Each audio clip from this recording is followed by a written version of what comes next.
Hey everyone, how's it going? Well, remember we did this thing called Community Month last month? Well, 1 month is a bit too short to get all the members of the community together, so we are going to continue on our journey. Today we have with us Gregory Tung. Might be a familiar name.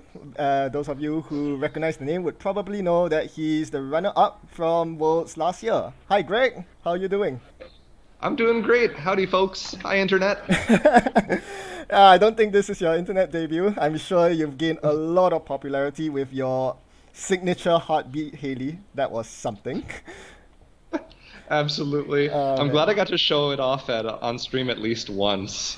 Although, Yeah. I mean, I still the remember watching it. The stream went wow, totally crazy. Uh, but uh, the biggest pity, I guess, is that I mean, personally, I can share, the misery of coming in runners at Worlds because you miss out on the biggest thing about coming in first, which is the chance to design your own card. What a pity. yeah, absolutely. Well, so I guess for you, you decided that, screw it. Why design one card when you can design a whole bunch of cycles? So you decided to become the NISEI lead designer instead. Absolutely. I saved myself 200 world championships just now. That's really awesome. So yeah, congratulations on being selected for this role. Yeah, Uh, thank you so much. It's been such a honor and a privilege to get to work with the remainder of the NISEI team and to watch it, grow from this passion project from just a couple of members of the StimHack community into this really flourishing organization. There's so much that's happening every day, and I cannot wait until we have an opportunity to share that with you. I'm excited for the game to end so that we can actually release this stuff. oh, ooh, yeah, that's gonna be happening in almost exactly a month. Yeah, Yeah, we're gonna be starting to push stuff out right as soon as the license ends. We're just waiting until then, but uh, once that date hits, you're gonna start seeing a lot of content announcements, which is what a lot of people have been waiting for, and we have a lot to share. So I'm really excited. nice. So to just to get everyone up to speed, because we might have some viewers who are living under a rock. So Nisei is the community-led um, driving force to Netrunner, shall we say? After the official cancellation of Netrunner by FFG. And yeah, so Greg, as the lead designer of Nisei, what firstly, what is this role about? Like, what sort of stuff are you expected to do? Sure. So my primary function within NISEI is to be the sort of vision leader of what sort of mechanics and what the sets moving forward are going to look like. I'm working with a small team where we every day we're working on designing new cards and figuring what might be a good fit with the existing card pool that Fantasy Flight Games produced, and then how are we going to integrate these cards that we're designing into the existing card pool. We're essentially the first step in what leads to or what led to what made an FFG cycle. So, we make cards and then we're going to send them off to development to have them fine-tuned. Then they'll get sent to organized play to make sure that they're suitable for all of you to play, and then they're going to get to all of you. Nice. Right. And what was your motivation or background? When you first applied for the role.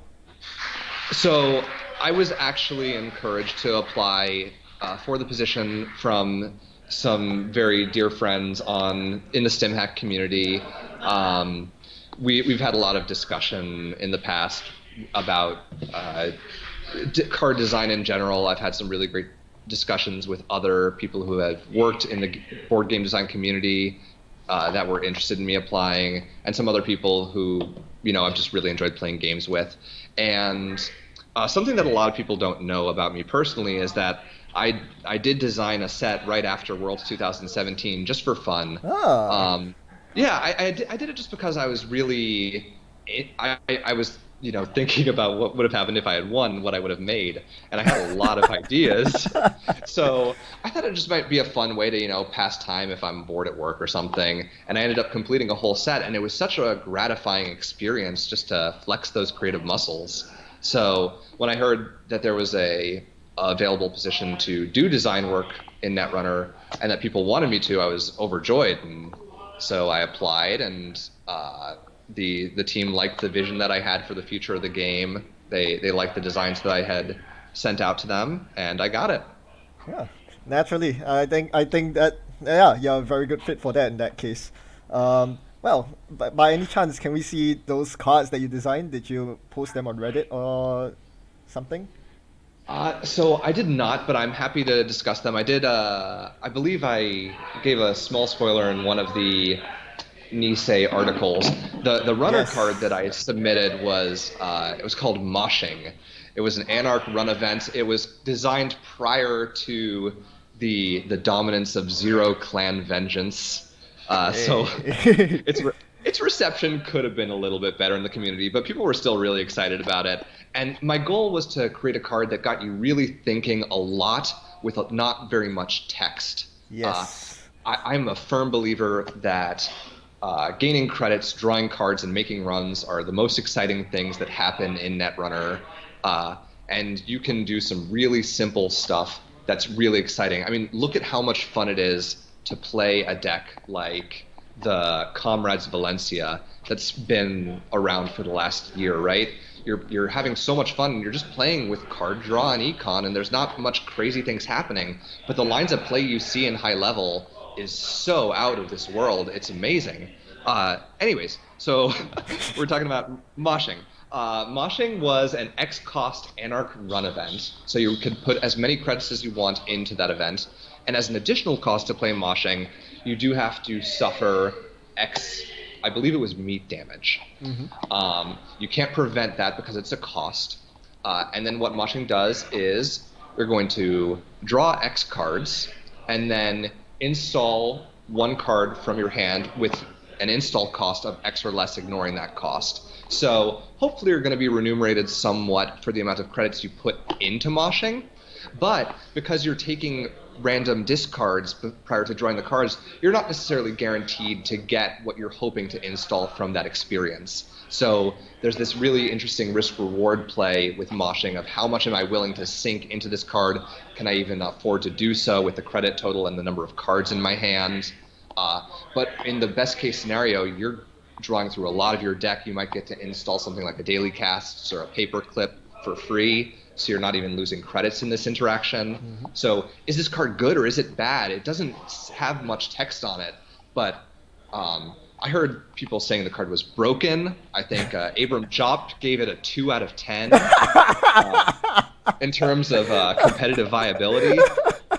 So, like, almost no text, and there's like people wondering, is this card good? Is this card bad? I played with it, so I personally know. But that was the sort of thing that I hope to inspire with people looking at my card designs. Really, really simple presentation that presents a lot of really interesting decisions and challenges in gameplay. Yeah, that that is an amazing story. Yeah, 2 out of 10. Jeez, no respect at all. Yeah. He's given a lot of cards 2 out of 10 that I've played and enjoyed, and that's fine. Yeah, but yeah, that's the sort of card I absolutely love as well. What you said really resounded with me. Like, it's a card that you cannot really give a rate. I mean, unless you're Abram Job, I guess you can't really give it a proper power rating at first glance. You have to sit down there for the next few days looking at this card, thinking to yourself, how can I use this or abuse this? And that's the sort of card that I love, something that makes you think, and it's very thematic as well. It breathes Anarch, like taking random meat damage, high risk, high reward, very random. So it's a lovely card, and yeah, that was also a very good pointer to the series of NISEI articles. The NISEI board has been regularly publishing articles every week about different aspects of NISEI and or the game. So do check that out. I'm sure, yeah, Greg has definitely given his thoughts and explain this card as well in some of those older articles. So do check them out. Yeah, absolutely. We're currently posting them on stimhack.com, and you can also find them at Reddit, the Netrunner Reddit. We post one every Friday. I believe we have an article that I wrote coming up fairly soon, so keep an eye on that. I'm going to be talking about the design of the upcoming core set that we've been working on for the last couple of months, which will be really cool. Yep, that would be really interesting. I would love to talk to you more about that and hear your thoughts, but I guess we'll save that for the article. We'll let the viewers. Yeah, I'm not sure what I'm allowed to talk about. Yeah, that's fine. Yep, so keep an eye out for that. For now, we'll move on to design discussion. Obviously, designing cards is all good fun and stuff, but there has to be a starting point. And, over the years, we've seen a lot of people make their own card designs, and these people have various motivations. Some people, have some cool, wacky ideas that they just want to express in the form of card design. Others, perhaps, motivated by certain recent events, design cards like, they have names like On the Boat, Timely Public Release. Yeah, I mean, there are lots of different reasons for designing cards. And you, as the NISEI lead designer, have this task of making a bunch of cards for us to play with. So how do you go about coming up with cards? Sure. So there are four angles of attack that I personally approach when working on a card design if I don't have anything previously to work with. Two of them are terms that prospective game designers have probably heard of. They're called top-down and bottom-up designs. In a top-down design, you're usually given some sort of thematic or story-based component, and then designing mechanics from that inspiration. So moshing is an example of a top-down design that I did. I was thinking an anarch at a party, taking damage for profit, and for just that thrill of the moment. What would that look like as a card? And that's what that was inspired from. The other case, bottom up, is when you have a mechanical need for a set. Let's say in Rain and Reverie, they really wanted to explore bad publicity as a resource. How can we use that as a benefit for the corp? And so that led to the design of cards like the Outfit and Broad Daylight, which is super important when you're looking at the health of an overall meta. That's where a lot of those designs come from.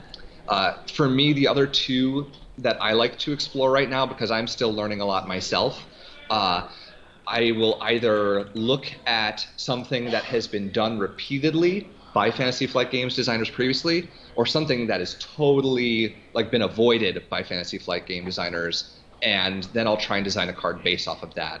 So as an example, FFG was very, very hesitant about releasing cards that destroyed installed ice, because that's a very negative experience for a lot of people playing the corp. So I posted on my Twitter recently, hey, let's go design a card that trashes ice and is an ID. How can we do that and have it still be fun, right? So those are more points of inspiration than how to design a card from a established perspective. But I find a lot of inspiration from either seeing something that has been done a lot and failed a lot, or seeing something that has been avoided or maybe just hasn't been considered in any capacity, and then seeing, well, where does my brain go with that, and where does my team go with that? And I've seen some really cool stuff from them, and also from the community at large. There's some really cool designs that have come from just people who are following the Twitter. Yeah. I can't wait to get to that. We'll be talking about that in a bit. Yep, we sure will. Yeah, it's very interesting, and I think as Netrunner has grown, matured, and evolved, we can see, or rather, we can feel how the different designers have, approached game card design in their own way. Like Lukas, for example, was all all for cards that were very, niche, very janky, and they just didn't seem to do much until later cycles where they just completely broke the game, like accelerated diagnostics. Damon, some very interesting card designs. Balance leaves a lot to be desired, but some really interesting ideas. And then Michael Box with Rain and Reverie, obviously. That was one heck of cycle. Big box to finish the official run of Netrunner with. So Yeah, you saw three really drastically different approaches on how each of those lead designers viewed the game and how they expressed what they believed the game should be about through their card design. And I think all of them succeeded in different ways. Exactly. Yeah. And it'll be really interesting to see what you come up with and what you put onto the table. Look very much. I've got big shoes to fill. I admire all three of those designers a lot, and there's so much to learn from each of them. Even things that might be thought of negatively after the fact, like diagnostics combo, or maybe some of the really high power thematic cards from the Flashpoint cycle. I think they all did really fascinating and unique things for the game that in the moment were all really, really enjoyable and exciting. And it was more of the repetition that was the issue. Oh yeah, for sure. So, yeah, which is why I'm really happy to hear that you're willing to be to break out of the a conservative card design mindset. Exploring, I should say. Design spaces that were previously uncharted. That should be really interesting. Can't wait to see. Yeah. Right. So speaking of design spaces, currently in the game there are a few design spaces that have evolved, that have changed over the years. I mean, certain mechanics that have existed since the very core set, their place in the game has drastically varied as more and more cycles have been printed. So it'll be nice to get your opinion on what you think of these design spaces. Let's start by talking about tags. So initially, for those of you who haven't been with us for very long, tags used to be a very binary thing. You either have tags as the runner or you don't. And if you do have tags, the punishment can be very severe from the close accounts that we know of now, but more often than not, you just end up outright losing the game to a Scorched Earth, which does 4 meat damage at the requiring only a single tag. So it was very binary back then, but ever since Scorched Earth has rotated out, tags have become a lot more gradated. One tag, causes you to be punished somewhat, but as you rack up more and more tags, you get exposed to more nasty stuff like Resistor being super high strength, like Psychographics just outright winning the game, and of course high profile target, varying with the amount of tags you have. So what do you think of the current state of tags now? The fact that they are quite gradated. I actually like where we're at with the design space of tags a lot on the corp side of things. The advent of the CTM strategy, where you're able to slowly or quickly, depending on the runner's aggression, amass more and more tags, and then actually have something to do with them. Being able to temporarily slow the runner down with EOI or with closed accounts, and then eventually, if they go too deep, finishing them off with the Psychographics play. There's a lot more counterplay. There's a lot of decision points on should the runner remove the tags or not. Can they afford to, based on the speed at which NBN is trying to rush out these agendas? That's way more interesting to me personally than just you have one tag and I have 2 copies of Scorched Earth in my hand. Yep. There's something for that play as well. But the other really cool thing that we started to see was cards that cared about the number of tags, but offered a slightly different approach to their reward compared to the more binary counterpart. What's the name of the really cool new version of closed accounts that was in the Katara cycle? I think it was Market Forces. Market Forces, I believe that's right.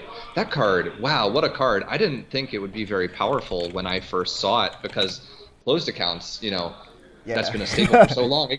It can remove 30 credits in a single go, or more, and then all of a sudden we have this card that it's just 3 for each tag, and then we saw what the people in the UK were brewing up with that card for CTM, and it did some nasty work during the competitive second half of the year, right? It sure did. Yeah, I think it made I want to say a half of the CTM list ultimately, at least, in top 16 this year. I'm not sure.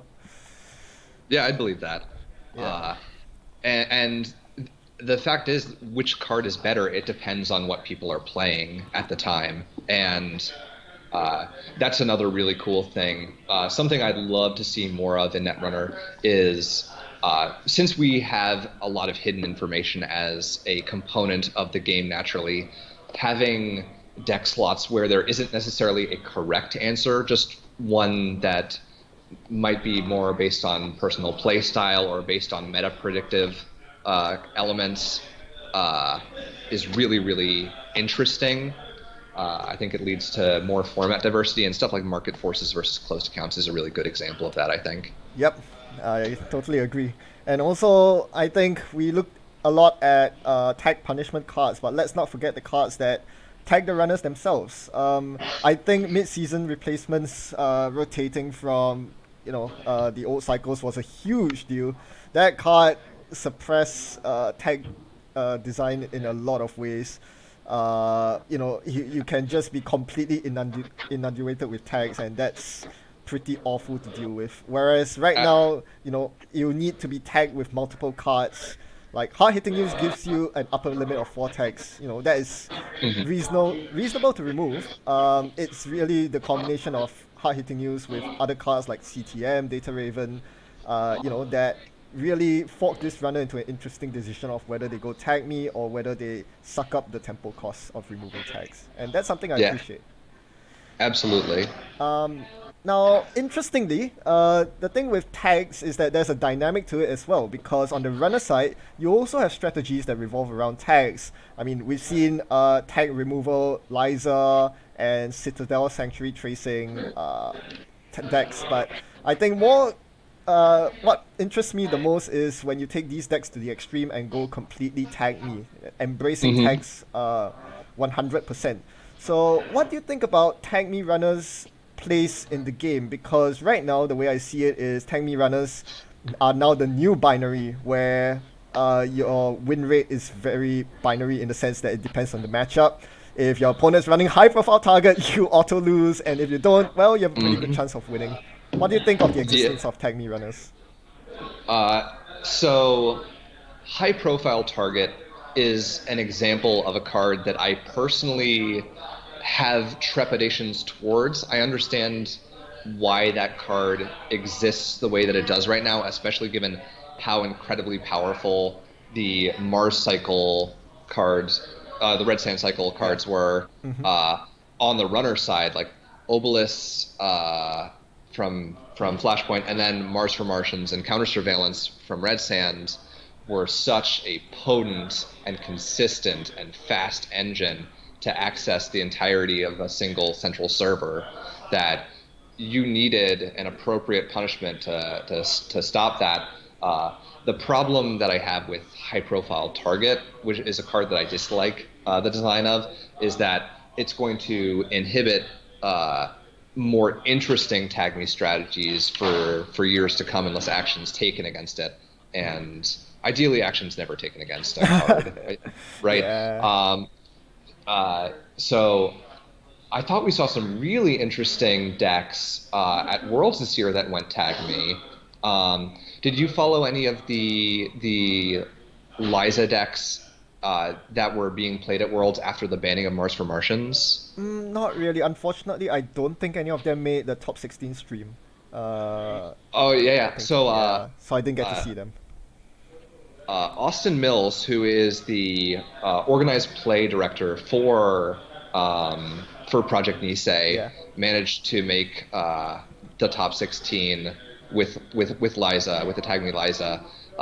He actually remarked in his report that Counter Surveillance, which he did play, was not very good in that deck, and instead he was relying on a strategy where the tags themselves weren't being given a ton of attention, but instead he was getting access to these very powerful rush effects they probably wouldn't be acceptable to be in the game if it wasn't for this downside of, oh, you're slowly accruing this resource that the corp can exploit to their advantage. And then he had to make deck considerations to deal with these tag punishment cards. So he was playing Embezzle to deal with these operations that would flatline him or cause a psychographics loss, and playing Equivocation so that he could get those cards into hand to be embezzled. I thought that was a really fascinating direction to go with Tag Me that I had never explored before or considered. That he came up with, or someone came up with. I don't know who came up with it, but it's really, really cool. It's a totally new dynamic to Tag Me that I hadn't seen before. It kind of reminded me more of just these criminal decks back in the day that used to play Siphon over and over and over, and then they didn't necessarily have anything to do with it aside from just applying pressure hard and fast on those central servers. Yeah, I think it's a very interesting, Tag Me is a very interesting archetype overall in the sense that, it's a high risk but high reward deck in general, because you're playing with these high powered cards like Hot Pursuit giving you 7 credits for a click? Yeah, that's insane. Yeah. Net positive 7 and an access on HQ. That's crazy. Yeah, I mean, access on HQ meaning an extra 2 cards because you're Liza. So, yeah, those are some super high gains. But, of course, you need to have that downside to mitigate its power level. But, yeah. Yeah, go ahead. And I think the thing that you really want, if you want to have this Tag Me runner strategy exist, is you want there to be tension. In the game. You want there to be this sort of this constant fear that these tags that I'm accruing could come to bite me at some point, but not to the point that this strategy is unplayable. I think we're in a pretty okay for this right now if it weren't for the fact that high profile target's so good. Yeah, completely agree. I mean, it's not the fact that it's good, but it's more the fact that high-profile target just completely breaks the tension because the game's over. There's no tension. Netrunner. Keep the game going. Yeah, exactly. I mean, it's really hard to balance Tag Me design honestly, because tags are kind of a faction-defining trait for NBN and to some extent Wayland. So, if you are looking at a Tag Me runner versus Jinteki or HB, for example, how do you compensate for the fact that the runner is going to have these powerful effects against decks that potentially don't have tag punishment? That's a very difficult design space. I'm not sure if you have any ideas to compensate for that, but it's interesting nonetheless. Yeah, absolutely. Yeah, right. It's not something I've given a ton of energy towards right now because I think people are feeling fairly fatigued towards that right now, and I want to make sure that we get on a foot that everyone's enthusiastic for with this first product. There's a lot riding on us getting it right the first time. So I think we're gonna see. Yeah. I mean, after all, I would say there are bigger fish to fry with what's going to be your new core set. Yeah, we'll look out for that. Well, let's move on to another design space. I think, having chatted with some of my viewers on this health of the meta game, I think most people can agree that the current meta, that I.e. to say the World's 2018 meta, is probably one of the best metas in a long while. Rain and Reverie has done a lot of good. The new Most Wanted list was huge, and we saw that in the sheer diversity of decks. Like Wayland decks, there are 3 different archetypes in Wayland decks. You can, play Blue Sun Glacier. I mean, apparently that's a thing. You can play Tag and Bag, but you can also play Rig Shooter with Scorpios. There's such a healthy diversity within a single faction. And that can be said for all factions actually, except for HB, which is kind of a bit of a bummer.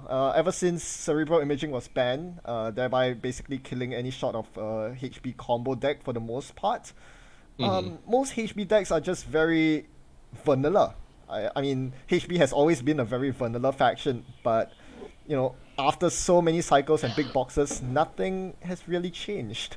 I think people have been waiting for Brain Damage to be an archetype, or at least a win condition, but it's a very dangerous mechanic to push its power level too much for obvious reasons. So Right. yeah, what do you think of the diversity of viable HB archetypes that exist in the game right now? I think the issue, I can't speak for it because I don't know what discussions led to these very safe and weak HB designs being produced over the years, because it's been happening for a very long time, right? You look at the HB cards in Creation and Control, and the number of playable cards is staggeringly low. Um, and I've wondered a lot why that is. Why is there so few competitive ways to play Hospiroid? I think the issue might stem from what their perceived identity in the color pie is. For those who don't necessarily play Magic the Gathering, what I mean by when I say color pie is if you took all of the mechanics in the game and then decided who is the primary representative of this mechanic, who is the primary representative of this ability or this card type, you would divide it all, and then that would kind of be the color pie. So HB is the faction of click manipulation, right? The currency that defines the entire game. They're the faction that is capable of gaining clicks, which is extraordinarily powerful. Biotic labor and MCA austerity policy, two examples of these incredible effects that are really high impact and high influence. And then on the flip side, we have this really, really powerful ice in the bioroids that the runner can spend clicks to entirely circumvent, but in exchange, their res to break ratio is a lot stronger than the other the other options in other factions. And I think the fact that they have so much more freedom in how they're allowed to spend their clicks relative to the other faction, it means that printing powerful cards can lead to this dangerous scaling effect very quickly. That is my theory as to why we ended up with an issue in terms of just this sort of lack of options. You want to print these really safe operations so you can't stack them and abuse them together. You don't want to print too many powerful bioroid ice because then you can put them all in one server and remove that sort of click penalty. And so I think that there was a lot of desire to explore alternative options. Brain damage is one that you mentioned, and it's been historically, I think I've seen some really cool streams of people playing brain damage decks. Yeah. I've seen some Metropole grid stuff that I really enjoyed playing with, like Ryan Knight and and cards like that. But Yes. it was very clear that he was imposing a self challenge, right? And it makes sense. Brain damage is really, really powerful. It denies the runner access to the number of options at their disposal at any given time by merit of their hand size being smaller. We've seen that runners with a large hand size can do some really crazy stuff and enables combos, but it also just enables having this diverse variety of options available at any given moment. Having a smaller hand size does the exact opposite. Yep. It's an issue that I'm sure a lot of Nathaniel Calgary might have found when they started playing with that card. Yes. So if you make brain damage really good, all of a sudden, if HB is a really good kill deck that's also inhibiting the runner's ability to take actions because they have less tools in their hand to interact with you, is that going to be fun? And how do we differentiate then how brain damage feels from net damage or meat damage, which is much more easy to administer? I think that's a big problem, and I think we have to look more at what HB's slice of the pie is again, and figure out what should they be good at, maybe what should be reined in a little bit so that we can really hammer some power points on what their intended strengths should be, rather than looking at these really narrow effects that players may love but might not necessarily have the depth that we're hoping for. Yeah, depth is the key word there. I think, brain damage sounds like a fun win condition slash archetype now because its power level has been rather low in the sense that the designers were have been very conservative with brain damage, the design space of brain damage. But as you said, it might, possibly lead to not very fun player experiences if it's pushed too much. and again lacking in depth. Like it doesn't exactly lead to a lot of meaningful gameplay decisions unless its design is thought through very carefully. So Yeah. that should be interesting. Well, hopefully there will be some viable HV archetypes in the future outside of Glacier and Rush. It's not easy. That is absolutely the number one thing on my mind right now. That's HB is my favorite faction, so they're gonna get some love. awesome. Hey, we've got it on tape. HB is your favorite faction, confirmed. Okay. I mean, we all know that Michael Box loves Jinteki, and well, that's a big reason why we saw the spike in Jinteki's power level. We'll see what we have coming up the horizon for HB. Okay. Yeah. So for now, let's continue on to perhaps a lighter topic, hopefully. Silver bullets. So this is a point of discussion ever since the very beginning when Plascrete was printed. For those of you who are not familiar with the terminology, silver bullets are basically hate cards that specifically counter a very niche or a certain type of strategy, or shall I say win condition, but do so in a very almost uncircumventable way. Like once you have a Plascrete Carapace down, meat damage kind of becomes impossible as a win condition. Other cards that haven't rotated out, but silver bullets include cards like Clot, which shut down fast advance, Feedback Filter, shutting down brain damage to some extent, and net damage. So what do you think of silver bullets? Are they something that you think are required to keep a healthy metagame in check, or are something that should be avoided as much as possible? I think the key that you need to consider if you're designing a silver bullet yourself is what is the level of interactability of this card. I'd like to talk about Clot for a minute, if that's okay, because that is a silver bullet that I adore.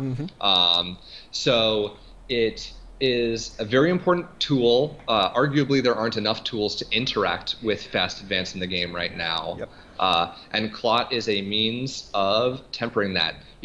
If Clot didn't exist right now, think about how much stronger the Titan Transnational deck that has been off and on for the last year would actually be, being able to just play Atlas into Atlas into Atlas, or back in the day, Astro into Astro into Astro. Clot presented some really interesting and dynamic counterplay, specifically because the Corp could stop it. They could forfeit deck slots to play Cyberdeck's Virus Suite, or they could look for intelligent moments to purge. They could bluff an agenda onto the board because the runner felt secure in their, not being a scoring window because the Clot was on the board.